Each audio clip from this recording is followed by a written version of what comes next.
What's up, Netflix fans, and welcome back to my channel, and welcome to pretty much the end of an era on Netflix. This is the final season of the final show of this Netflix Marvel universe. This is Jessica Jones Season 3, and today we are going to talk about it. I am excited to see how this comes to an end, although it is very bittersweet to talk about, so I need you guys in the comments down below. Let me know, were you anticipating this season? Are you sad that it is now over? This is probably the last we're going to see of Jessica Jones. Maybe not. Maybe somebody swoops in and saves the day. But as of right now, this is the end of the Marvel Netflix universe. And today we're talking Jessica Jones Season 3. And in the first episode, as Jessica focuses on helping the helpless, Dorothy Walker shows up at Alias to beg for help, finding a missing Trish. So what I like about Jessica Jones is that this has always been a show about what it means to be a hero. And each individual character, whether it's seasons 1, 2, or 3, has had to accept that fact or get to the point to where they are starting to accept that fact. I feel like every season, at the end of that season,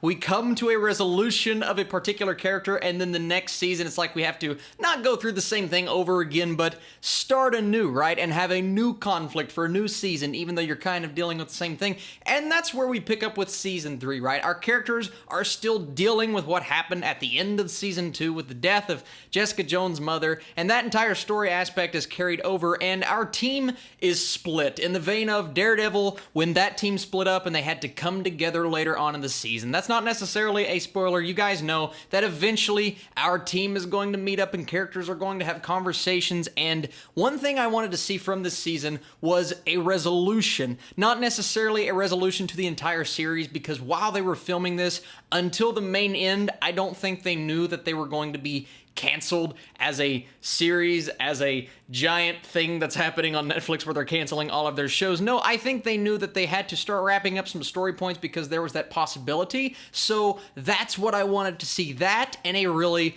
compelling storyline. I do think we got the former. I think there were some questions that have been on our brain since really Season 1, and we did get answers to those questions. And the last 2 episodes is just wrapping up storylines of particular characters and particular character interactions that we have been wanting to see for a while, and because of that, I did get some of that resolution that I was looking for. But when it comes to compelling storylines, especially the first few episodes, it took a while for this season to get going. I did not necessarily hate the first few episodes of this season, but it was very slow. And when I say slow, I don't mean, I hate it because it's too boring and I don't have the mindset to keep up. No, I have the mindset, and I love this character. I love Kristen Ritter as Jessica Jones. I think she is fantastic. For a while, other than Charlie Cox as Daredevil, she was my favorite Defender. She probably still is my second favorite Defender. There are only 4, but she is so good as Jessica Jones, and she is the main component of what I'm going to miss from this series in particular, but not just her character. Rachel Taylor as Trish, gotta see some Hellcat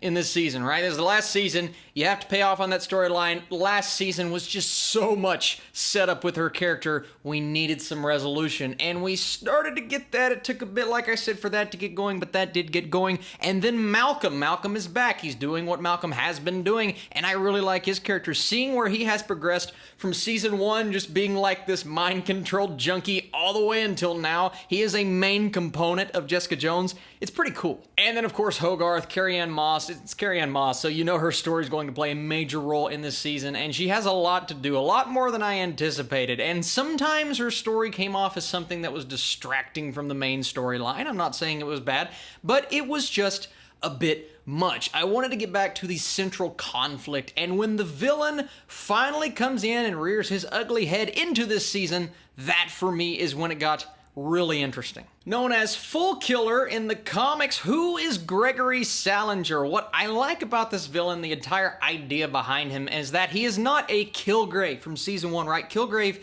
had actual abilities. He is a super villain. This guy, he's in his mid-30s. He's just an average white American male. He slips into a crowd very easily, and all he is using is his wits to take advantage of these guys, and they have to team up, Trish and Jessica. Another thing that could be a mild spoiler, but come on, it's Jessica Jones. You know Trish and Jessica are going to team up. They have to team up to take him down. How they go about doing that is interesting.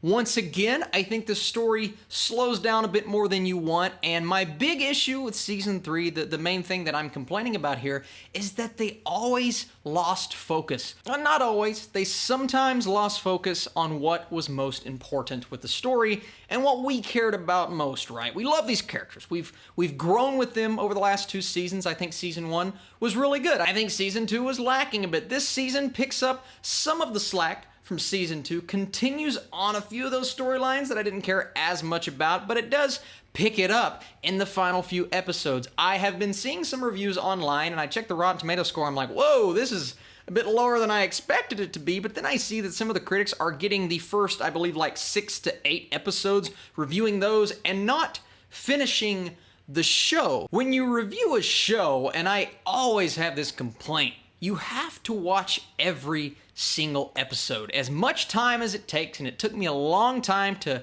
start out early this morning, watch through all of these episodes along with all of the other things that I watched and reviewed today, it takes a while, but you have to do it. That's like watching the first 2 acts of a movie and not watching the 3rd act. Without the 3rd act, that is integral to any film. You have to see that to review it. And I think a lot of critics, while I don't think this season is the best, it's definitely not as good as Season 1, I do think it's a bit better than some people are giving it credit for, because I was seeing like, 3 out of 10, 4 out of 10. I'm like, I don't think it's that bad. It is very slow, and it takes a while to pick up. And if you watch the first 8 episodes without watching the final 5, I can see why you didn't like it, or you think it is a sloppy season of television, because the first few episodes, they take a while to pick up. I think the pacing is lacking a bit. I don't think the filmmaking is as strong as Season 1 in general. Season 1 just had the magic for me, man. It had everything going for it. I love the story. I love the filmmaking. I think Kilgrave is still one of the best villains that Marvel Netflix has given us, and this villain wasn't bad. Once again, I liked all of the elements that I described about him, but he wasn't as strong. He wasn't as compelling. He did not play a detrimental role in Jessica Jones' life prior to the season like Kilgrave had, and because of that, I don't think he was as integral to this overall story as the filmmakers intended on him being. Now, where the end of this season goes, right? Paying off on all of these storylines that we have been setting up. They don't pay off on every single one, but there is a nice sense of finality to Jessica Jones, something I was lacking in a Luke Cage or an Iron Fist or even a Daredevil. There was a slight sense of finality, but they left a lot of doors open, and trust me, Jessica Jones does leave a door open. And it's so disappointing that we will not see where that door is going to lead, because the final few scenes, well, the final episode in general, there's something that ties back into something else, and I don't want to give anything away just in case you guys haven't seen it, but my goodness, the last episode really picked up the slack for me, and I thoroughly enjoyed, well, let's say the final 2 episodes of Jessica Jones Season 3. It helped out the way I was feeling about the first few episodes. It also does the thing every now and then, especially in the first episode, where it shouts out characters in the MCU. They mentioned Captain America at one point, and I'm just like, why are you doing that? We've established that this is a very separate thing, and you're still giving us Captain America references. It's just weird. And there are also references to other Marvel Netflix shows. I will not say when or where or how, but you just need to be on the lookout for them. All in all, here's what I'll say about Jessica Jones Season 3. Some really great things, some mediocre things, some things that did not work for me. Not the best season of television, but it is one that I think will pay off certain story points that fans have been wanting to see for so long, even though I personally could have used more. All of those things being said, I'm gonna go 65% for Jessica Jones Season 3. Let me know in the comments down below, did you like this season of Marvel Netflix, and are you wanting to see a ranking from me of all of the Marvel Netflix shows from, I believe, 6 to 1. I will do that on Sunday. If you guys want to see, just put that in the comments down below, and leave this video a thumbs up if you enjoy this Netflix review. Thank you so much once again for watching this video. This is video number 4 on the day. Tomorrow morning is my Men in Black tier list, followed by another Netflix review, followed by potentially a tier list or a ranking video for all of the Marvel Netflix seasons. You guys are the best. Thank you once again for watching, and I'll see you very soon. You are listening to PopX Cast, where science fiction meets pop culture. Captain's Log Supplemental. PopX Cast.